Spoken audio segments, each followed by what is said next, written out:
Hi guys, and welcome back to another fly fishing video. I've come to Manningford Lakes and I'm going to be on Manor Lake today, and what we're going to do is have a real close look at fishing the bung. So without further ado, let's get into it.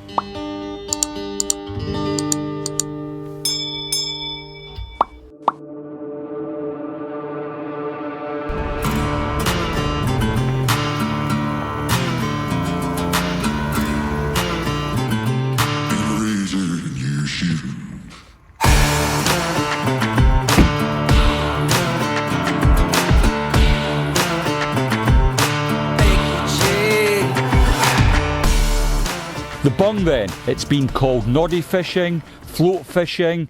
I've seen anglers in car parks going toe to toe over this method. Now, for my money, it's just another tool in the box. It'll do a job for you on its day.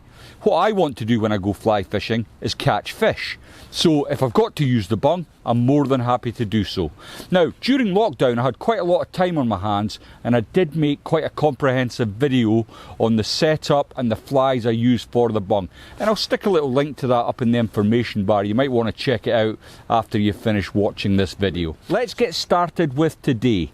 I've set up my 10-foot rod for a 7 weight with an indicator, and I'm using one of the easy on indicators for this. And below that, I'm going to suspend 2 flies. Now, Manningford have kindly given me permission to fish more than 1 fly. It's a single fly fishery. It's also catch and kill, which I'm not going to do today, and they have given me permission to release fish.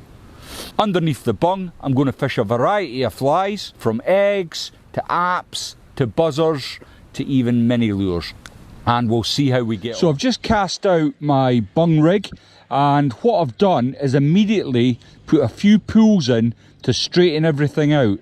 And at this point, I'm watching the bung like a hawk, because the flies are descending through the water column.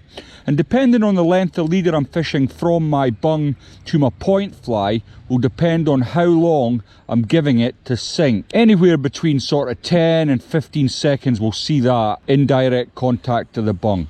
Now I'll leave it for a little while just for everything to settle, and then if I get no action after it's been static, I'll immediately put some movement into the flies. So what I've done here is I've retrieved my bung approximately 2 or 3 feet, and it's dragged the flies up in the water column, and now they're descending back down, creating another opportunity for a fish.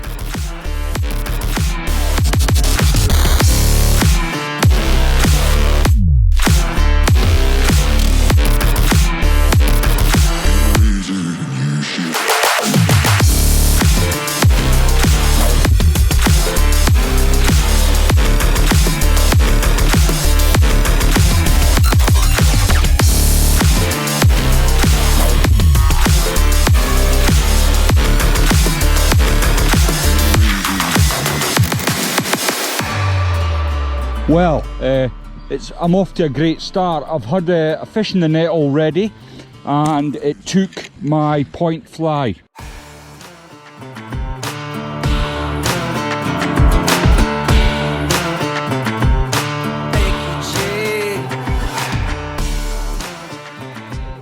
Once you've covered the first sort of 10 to 20 feet from the bank, you can start casting a little further and exploring the rest of the water in front of you.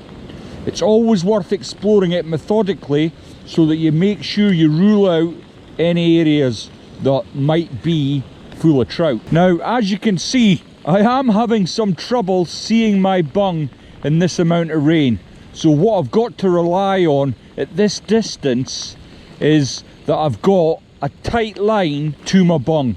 I can just about make it out amidst this pouring rain at the moment. What I'm doing is just keeping in touch with it with a slow figure of 8 retrieve. Can still just about see it on the surface, but it is very difficult in this downpour. The Manningford curse continues.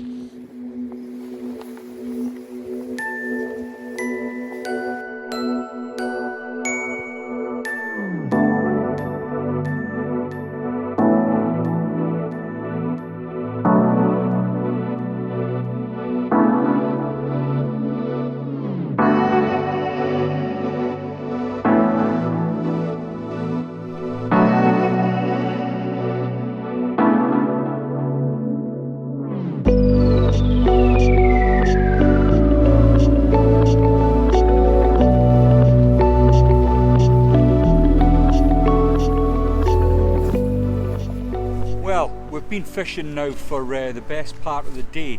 We're into the afternoon. It's not been particularly easy. I've fished through sunshine, wind and rain, and I've only managed to get one fish to the net. Now I'm a bit of a realist, so sometimes the bung just will not work. I did switch to an intermediate line and a lure, and I had action nearly every cast, and it was great fun. But I'm here today to make a video about the bung. So I've got back on it, and hopefully I'm going to get a few more fish to the net. One of the techniques I like to use is if you can get to a bank where the wind's blowing across, then you can use the wind to move your fly ever so slightly underneath your bung. So that's what I'm going to try and attempt now. Well, just when I was about to give up hope, I've hung just about everything there is possible to hang off a bung, and I've not managed to entice these fish. But I've just changed to a damsel, and I've seen a couple of fish cruising by, and I put my bung across them, and I'm not quite sure, you know, in the true sense of the word, I was fishing the bung. A covered fish that I sighted, and I've managed to catch one. I just don't think the bung has worked today, as it can do, and I know it can do, but that's fishing.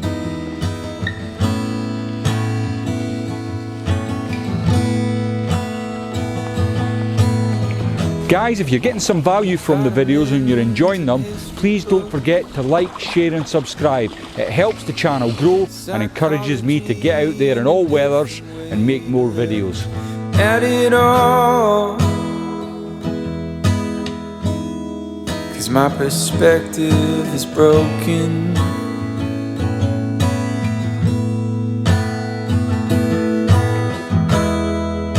If suffering's a way to earn your keep, I better start putting miles on my feet. But I'm so tired of wandering.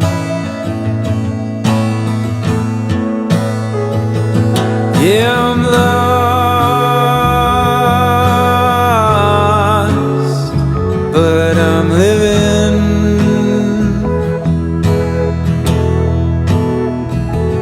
Yeah, I'm lost.